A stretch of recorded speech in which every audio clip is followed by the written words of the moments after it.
I was elbow deep in a bucket of cold lake trout, the kind of messy, quiet work that makes a man feel right with the world, when the first sour note of a string quartet drifted across the water and shattered the silence of Bluestone Lake.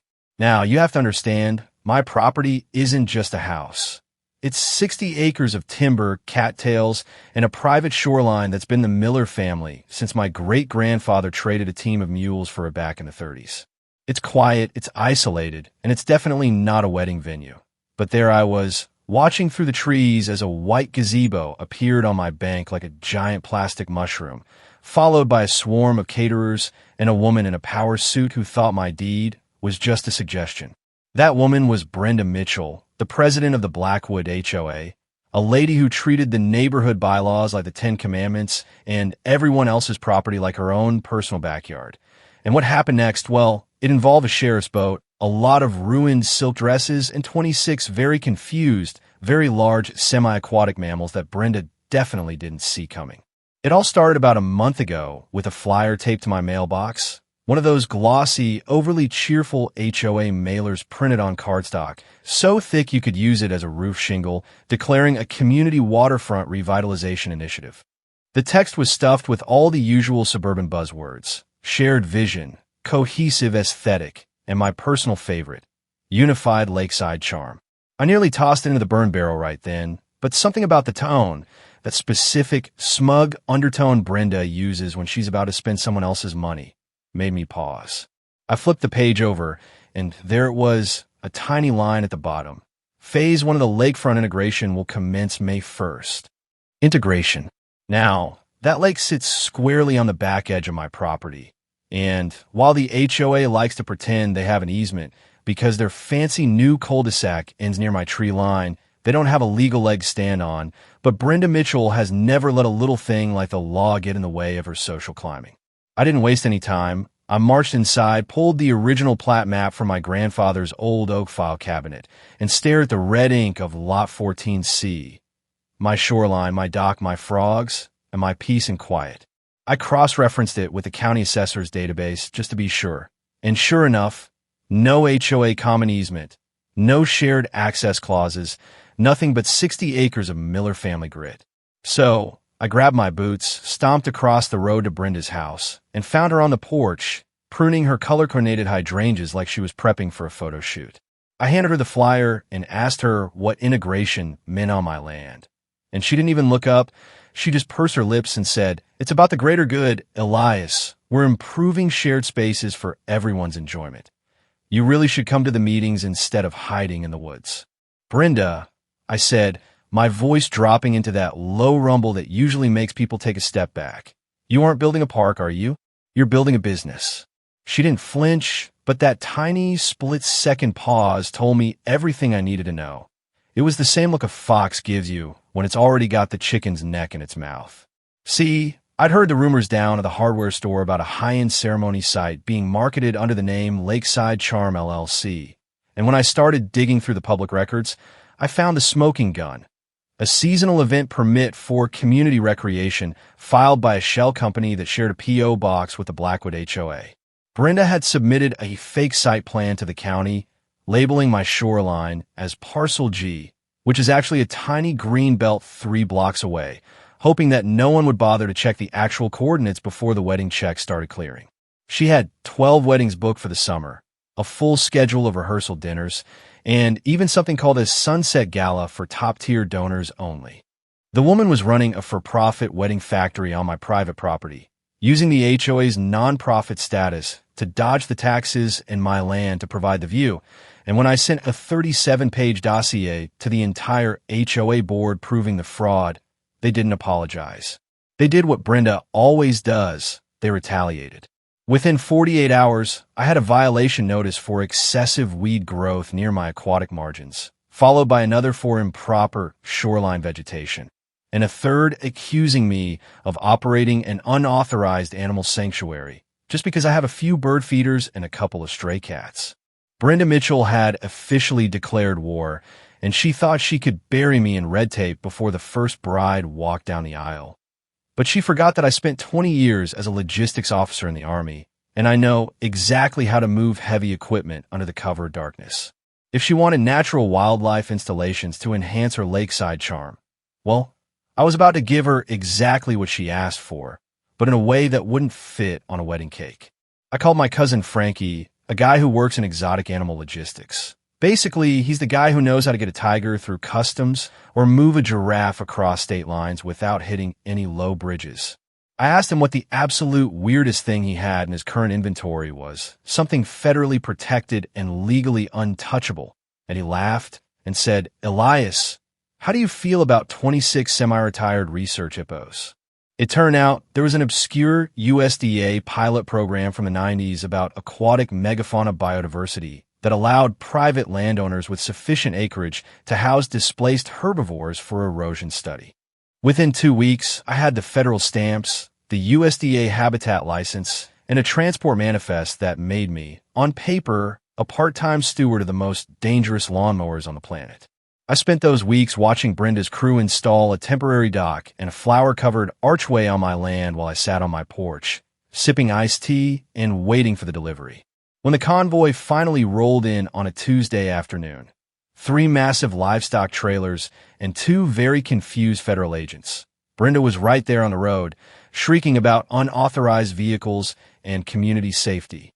I just held up my federal permit, smiled at her, and said, "It's all in the packet, Brenda. Just like you said, I'm just improving the ecosystem for everyone's enjoyment."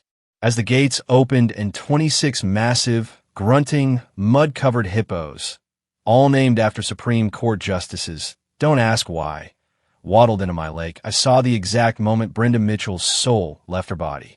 Ruth Bader Hippo immediately claimed the wedding dock as her sunning rock. Clarence Hippo took to wallowing right where the catering tent was supposed to go, and Sandra Day O'Hippo started eating the expensive imported hydrangeas Brenda had just planted. Brenda stood there on the edge of the asphalt, her kitten heels sinking into the soft shoulder of the road, clutching her clipboard like a shield that had just been shattered by a 10-ton hammer. She wasn't just mad. She was vibrating with a kind of hysterical, high-pitched energy that made the local birds stop singing. And every time Ruth Bader Hippo let out a low, vibrating grunt from the shallows, Brenda would jump like she'd been poked with a cattle prod. I just leaned against my fence post, enjoying the way the afternoon sun caught the ripples in the water, and I told her as politely as I could that the USDA required a 50-foot buffer zone around federally protected research fauna, which coincidentally put her brand-new wedding gazebo right in the middle of a restricted area. "You're a bioterrorist, Elias," she shrieked, her face turning a shade of purple that almost matched her pantsuit. But I just pointed at the protected federal biocontrol zone sign I bolted to the trailhead and reminded her that interfering with a federal habitat study carried a fine that started at 5 figures and ended in a jail cell. But Brenda Mitchell didn't get to be the HOA queen by backing down from a fight. And instead of calling off the first wedding, she decided to rebrand the disaster, sending out an emergency email blast to the neighborhood claiming that the Blackwood HOA had curated an exclusive postmodern wildlife installation to provide an unparalleled rustic experience for our elite guests. She actually tried to tell the incoming bride that the 26 tons of mud-caked mussel wallowing in the shallows were part of a bespoke environmental performance piece, and she spent Friday afternoon frantically trying to hide the hippo droppings under layers of expensive mulch and stolen hay bales. I watched through my binoculars as she directed the florist to move the floral archway further up the bank, away from Clarence Hippo, who had developed a very territorial fondness for the caterer's electrical cables. And I realized that Brenda was so deep in her own delusion that she actually thought she could manage a herd of hippos with a megaphone and a sense of entitlement. The day of the wedding arrived with a humidity that made the air feel like wet wool, and the first dignitaries started pulling up in their shiny SUVs around 2 in the afternoon. Men in linen suits and women in chiffon dresses that cost more than my truck, all stepping daintily onto my grass like they were walking on holy ground. They were sipping rose out of plastic flutes and pointing at Justice Breyer Hippo with a mix of confusion and forced admiration, thinking it was some kind of high-concept art exhibit until the wind shifted.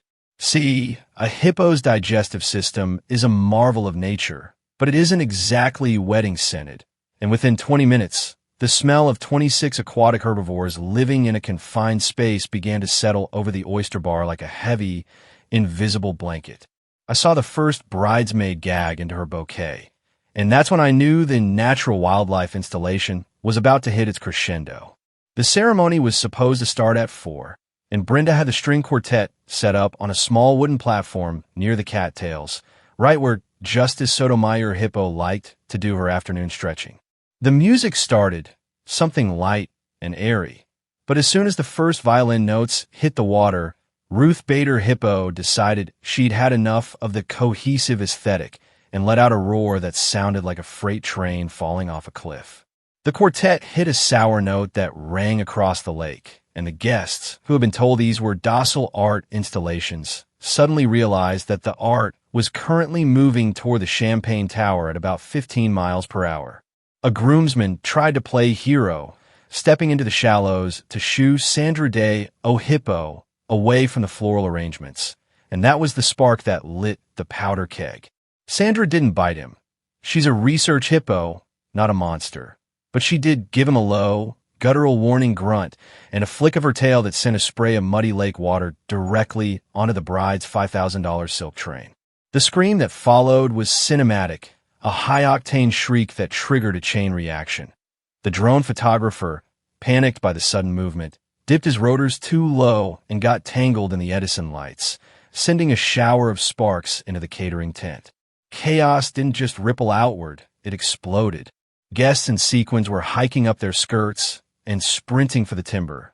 The string quartet abandoned their instruments like they were fleeing a sinking ship, and Brenda Mitchell was in the middle of it all, shrieking about liability and breach of contract, while Judge Judy Hippo calmly began eating the 3-tier lemon chiffon wedding cake.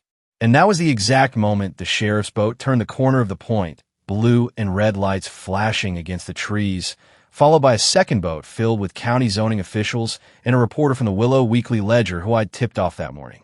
My Uncle Ray, the sheriff, stepped off the boat with a look of pure, weary amusement, taking in the sight of a floating gazebo, a mud-covered wedding party, and a herd of hippos currently occupying the bar. Brenda ran to him, her hair frizzed into a static halo, waving her fake site plan and screaming for him to arrest the bioterrorist who had ruined her commercial venture. Ray just looked at the plan, then at the actual GPS coordinates on his tablet, and then at me. "Elias," he said, tipping his hat, "looks like you've got a bit of an uninvited crowd on Lot 14C. You want me to cite them for trespassing, or do you want to let the hippos finish the oysters?" The fallout was beautiful in its thoroughness. The zoning officer didn't just find the fake permits. He found the entire trail of shell companies and vendor kickbacks that Brenda had been hiding in the HOA's beautification fund for 3 years. Every time she tried to argue, the reporter would snap a photo of a hippo wearing a discarded bridesmaid shawl, and by the time the sun started to set, the HOA board had already called an emergency meeting to vote for her immediate removal. But Brenda wasn't done being Brenda. As the last of the caterers were hauling their muddy equipment away, she hissed at me that this wasn't over, that she'd sue me for every penny I had for interference with trade. I just handed her a business card for my new legal counsel and reminded her that Justice Breyer Hippo was a federally protected asset, and since she'd technically advertised him for profit without a wildlife exhibitor's license, she was currently facing a federal investigation that made her HOA fines look like pocket change. The silence that settled over Bluestone Lake that evening was different.